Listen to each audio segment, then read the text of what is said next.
আমি বিষ পান করিনি, তবে মানুষের কথায় বিষের স্বাদ পেয়েছি। আমি কখনো কাউকে পর করিনি, তবে মানুষের ব্যবহারে নিজেকে পর অনুভব করেছি। কিছু মানুষ আছে যারা আসবে, মায়া বাড়াবে, তারপর পরিবারের অজুহাত দিয়ে চলে যাবে। তারপর আপনি বাঁচলেন না মরলেন, তাদের কিছু যায় আসে না। কখনো কাউকে চাঁদের সাথে তুলনা করবেন না। মনে রাখবেন, চাঁদকে ছোঁয়ার সাধ্য কারো নেই, কেউ ছুঁতেও পারবে না। আপনার জীবনের খুশি, আপনার জীবনের চাবিকাঠি কখনো অন্য কারো হাতে দিতে নেই, নয়তো তারা চলে যাওয়ার পর আপনি ভালো থাকতে পারবেন না।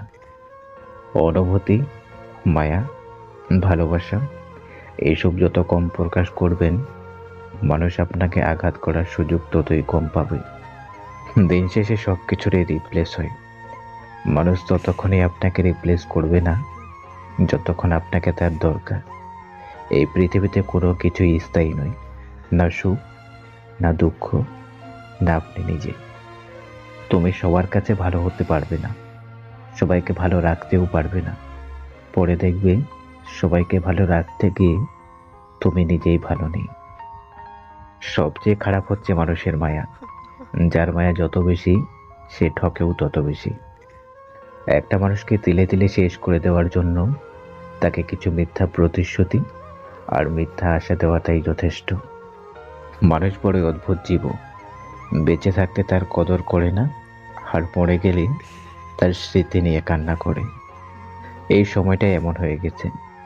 কেউ ফোন চার্জে লাগিয়েও কথা বলে সম্পর্ক বাঁচানোর চেষ্টা করছে, আবার কেউ ব্যাটারি লোয়ের বাহানা করে সম্পর্ক এড়িয়ে যাওয়ার চেষ্টা করছে। মানুষ সত্য পছন্দ করে, তবে সত্য বলা মানুষকে পছন্দ করে না।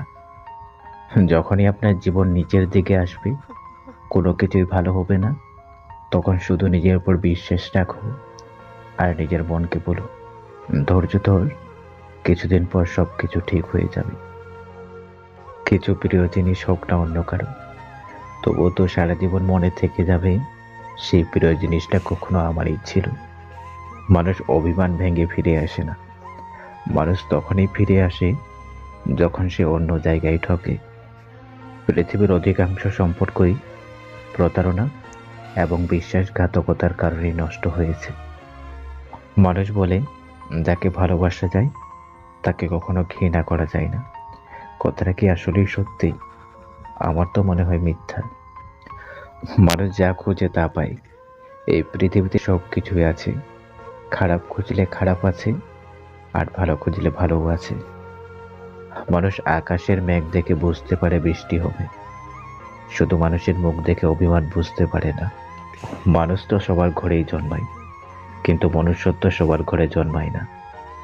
তুমি যদি কখনো খুব করে ভেঙে পড়ো, তাহলে চলে এসো আমার কাছে। ভেঙে পড়া তুমিটাকে যত্ন করে জুড়ে নিয়ে আবার ভালোবাসবো।